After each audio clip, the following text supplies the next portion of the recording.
السلام علیکم ناظرین، ڈرامہ سیریل خمار کی نیکسٹ ایپیسوڈ میں دکھایا جائے گا کہ فائز کی ماں تو بہت ہی پریشان ہوگی، کیونکہ اس نے تو کبھی زندگی میں بھی یہ نہیں سوچا تھا کہ اس کے اوپر اتنا برا وقت آ جائے گا کہ اس کے پاس رہنے کے لیے حریم کے گھر کے علاوہ کوئی ٹھکانہ نہیں ہوگا۔ حالانکہ حریم وہ لڑکی تھی جس سے فائز کی ماں دنیا میں سب سے زیادہ نفرت کرتی تھی، صرف اس لیے کہ وہ غریب ہے۔ اب حریم کے فادر بھی اسے پوچھتے ہیں کہ تم نے ان لوگوں سے فائز کے بارے میں تو پتہ کرنا تھا کہ وہ کہاں ہے، جس پر حریم کہے گی کہ نہ تو میں نے اس کے بارے میں کچھ پوچھا ہے اور نہ ہی مجھے معلوم کرنا ہے کہ وہ کہاں پر ہے۔ اور حریم لائبہ سے بھی کہے گی کہ کیا تم میرے اوپر ایک احسان کر سکتی ہو۔ لائبہ تو پریشان ہو جائے گی کہ پتہ نہیں حریم بھابھی کیا کہنے والی ہیں۔ وہ اسے کہے گی کہ جی حریم بھابھی بتائیں، میں پوری کوشش کروں گی، جس پر حریم اسے کہے گی کہ آج کے بعد مجھے بھابھی مت کہنا۔ تو لائبہ سمجھ جائے گی کہ حریم نے میرے بھائی کو چھوڑنے کا فیصلہ کر لیا ہے۔ بہرحال جب حریم آفس سے لیٹ آئے گی، یہ سوچ کر کہ ابھی تک تو کہکشاں لائبہ کو لے کر جا چکی ہوگی، لیکن سامنے جب اسے کہکشاں کھڑی نظر آئے گی تو حریم کے قدم تو وہیں کے وہیں جم جائیں گے اور اسے سمجھ نہیں آئے گی کہ وہ کہکشاں کو اگنور کر کے کمرے میں چلی جائے یا پھر اسے سلام کرے۔ کہکشاں حریم کی حالت دیکھ کر بھانپ جائے گی کہ اس کے دل میں کیا چل رہا ہے اور اسے کہے گی کہ میں سمجھ سکتی ہوں، جس کے لیے دل میں جگہ نہ ہو اسے اپنے گھر میں دیکھنا بہت مشکل ہوتا ہے، لیکن فکر نہ کرو، میں زیادہ دن یہاں نہیں رکوں گی۔ جیسے ہی فائز آتا ہے ہمارے رہنے کا انتظام کرتا ہے، میں اور میری بیٹی یہاں سے چلے جائیں گے۔ حریم کہے گی کہ آپ پریشان نہ ہوں، جب تک آپ یہاں پر رکنا چاہیں رہ سکتی ہیں، میں اتنی کم ظرف نہیں ہوں کہ گھر آئے مہمان کو جانے کے لیے کہوں۔ اور پھر کہے گی کہ آپ لوگ پلیز آرام کریں، میں آپ کے لیے کھانے کے لیے کچھ لاتی ہوں۔ اب حریم جب گھر آئی تھی تو اس کا باس مدثر اسے چھوڑنے آیا تھا۔ جب حریم کے فادر مدثر کو دیکھیں گے کہ آپ کھڑے کیوں ہیں، آئیں بیٹھتے ہیں باہر اور چائے پیتے ہیں، اور حریم سے کہیں گے کہ اچھی سی چائے بنا کر باہر بھیج دو۔ باہر بیٹھ کر وہ لوگ گپ شپ لگائیں گے تو حریم کے فادر مدثر سے اس کے کاروبار کے بارے میں معلومات حاصل کریں گے۔ مدثر کہے گا کہ جی اللہ کا شکر ہے، میرا کاروبار بہت اچھا چل رہا ہے،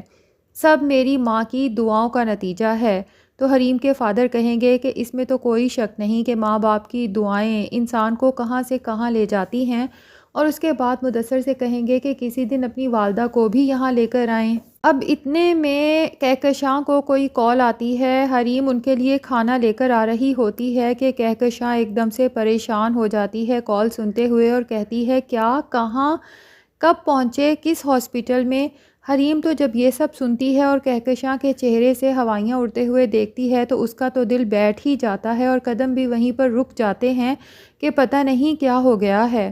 اب کہکشاں لائبہ سے کہے گی کہ تمہارے ابو کو ہارٹ اٹیک آیا تھا، پولیس والے اسے ایمرجنسی میں ہاسپٹل لے کر گئے ہیں۔ حریم بھی یہ سن کر بہت پریشان ہو جائے گی اور انہیں کہے گی کہ میں بھی آپ کے ساتھ چلتی ہوں۔ مدثر بھی ان کے ساتھ ہاسپٹل جائے گا۔ جب یہ لوگ ہاسپٹل پہنچیں گے تو شیخ صاحب کی حالت دیکھ کر تو کہکشاں کا دل ہی بیٹھ جائے گا، کیونکہ ان کی صحت بہت بگڑ چکی ہوگی۔ شیخ صاحب پوچھیں گے کہ فائز نہیں آیا، جس پر کہکشاں بتائے گی کہ وہ اسلام آباد جاب انٹرویو کا کہہ کر گیا تھا، لیکن اب اس سے کوئی رابطہ نہیں، اللہ خیر کرے، پتہ نہیں وہ کہاں ہے، کیونکہ اس کا فون بند جا رہا ہے اور اس نے خود بھی کوئی رابطہ نہیں کیا۔ حریم جو یہ سمجھے بیٹھی تھی کہ اس نے فائز کو دل سے نکال دیا ہے اور بہت جلد زندگی سے بھی نکال دے گی، لیکن جب فائز کی ماں سے یہ سب سنتی ہے تو اس کا دل تو ایک دم سے پریشان ہو جاتا ہے، جیسے کسی نے مٹھی میں جکڑ دیا ہو، اور دل میں دعا کرتی ہے کہ اللہ کرے فائز بالکل خیر خیریت سے ہو، اور بے چین ہو جاتی ہے کہ پتہ نہیں وہ کہاں ہوگا اور کس حالت میں ہوگا، کیا پریشانی ہوگی جو اس سے کوئی کانٹیکٹ بھی نہیں ہو پا رہا۔ اب فائز کی ماں پر تو جیسے لگاتار مصیبتوں کے پہاڑ ٹوٹنا شروع ہو چکے ہیں، کیونکہ ابھی وہ اپنے شوہر کو ہاسپٹل سے دیکھ کر آئے گی کہ ناصر کی کال آ جائے گی اور وہ اسے کہے گا کہ مجھے بہت بڑی رقم چاہیے، کیونکہ میرے علاج کے لیے رقم کی ضرورت ہے، جو تم نے مجھے گولی ماری تھی اور میرا زخم خراب ہو چکا ہے۔ فائز کی ماں بھلا اسے کہاں سے رقم دے، ان کے پاس تو رہنے کا ٹھکانہ تک نہیں ہے۔ تو وہ ناصر کو کہے گی کہ میرے پاس پیسے کہاں سے آئے؟ ناصر کہے گا کہ جہاں مرضی سے ارینج کرو، مجھے پیسے چاہیے، ورنہ پھر یاد رکھو کہ میں فائز کو تمہاری ساری اصلیت بتا دوں گا کہ حریم کو بلیک میلنگ کرنے کے لیے تم نے ہی مجھے ویڈیوز بنانے کا کہا تھا، کیونکہ تم یہ چاہتی تھی کہ حریم اور فائز کی طلاق ہو جائے۔ فائز کی ماں تو جب یہ سب سنے گی تو بہت پریشان ہو جائے گی، اور ناصر کی بیوی بھی اتفاق سے ناصر کو یہ سب کہتے سن لے گی اور بہت حیران پریشان ہو جائے گی کہ اس کا مطلب یہ ہے کہ ناصر کا source of income black mailing سے پیسے لوٹنا ہے۔ تبھی تو میں سوچوں کہ یہ گھر پہ پڑا رہتا ہے، اس کے پاس پیسے آتے کہاں سے ہیں؟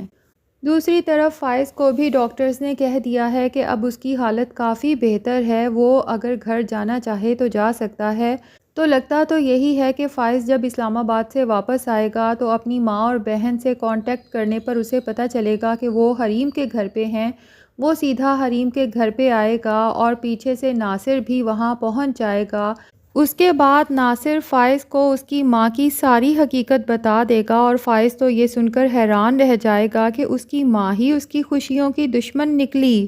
حالانکہ فائز کی ماں کو جب اس کی بیٹی لائبہ نے کہا تھا کہ آپ کو حریم بھابی سے اپنی تمام غلطیوں کی معافی مانگ لینی چاہیے، کیونکہ شاید ان کی ہی بد دعائیں ہیں جو ہماری زندگی اجاڑ چکی ہیں، ہو سکتا ہے کہ وہ ہمیں معاف کر دیں تو ہماری زندگی کچھ بہتر ہو جائے، تو تب فائز کی ماں نے صاف انکار کر دیا تھا معافی مانگنے سے، اور اپنی بیٹی لائبہ سے کہا تھا کہ تم پاگل تو نہیں ہو گئی؟ معافی مانگنے کا تو یہ مطلب ہے کہ میں اپنے جرم کا اعتراف کر لوں، اور فائز کو اگر یہ سب پتہ چلا تو وہ میری طرف سے کس قدر بدگمان ہو جائے گا۔ میں اپنا ایک بیٹا تو ایک بہو کے ہاتھوں کھو ہی چکی ہوں، اور اپنی دولت، اپنا مرتبہ، سب کچھ کھو چکی ہوں، لیکن اب میں اپنا فائز نہیں کھونا چاہتی۔ لائبہ کو اپنی ماں کی بات پر افسوس تو بہت ہوا تھا، لیکن وہ چپ ہو گئی تھی۔ تو اب جب ناصر فائز کے سامنے اس کی ماں کے چہرے کو بے نقاب کرے گا تو اس کے بعد یہ عورت کس طرح سے اپنے بیٹے کو فیس کرے گی؟ کیونکہ یہی تو فائز کو بھڑکاتی رہی تھی کہ ایسی بد کردار لڑکی کو ابھی تک تم نے اپنے رشتے میں رکھا ہوا ہے، جلدی سے اسے طلاق دے دو۔ فائز یہی سوچے گا کہ شکر ہے میں نے اپنی ماں کے بھڑکانے پر حریم کو طلاق نہیں دے دی، ورنہ آج سچائی جاننے کے بعد مجھے کس قدر پچھتاوا ہوتا۔ لیکن اس کے بعد جب فائز حریم سے معافی مانگے گا تو کیا حریم اس کو اتنے آرام سے معاف کر دے گی؟ جبکہ فائز نے تو اسے اپنی زندگی میں شامل کرتے وقت اس سے وعدہ کیا تھا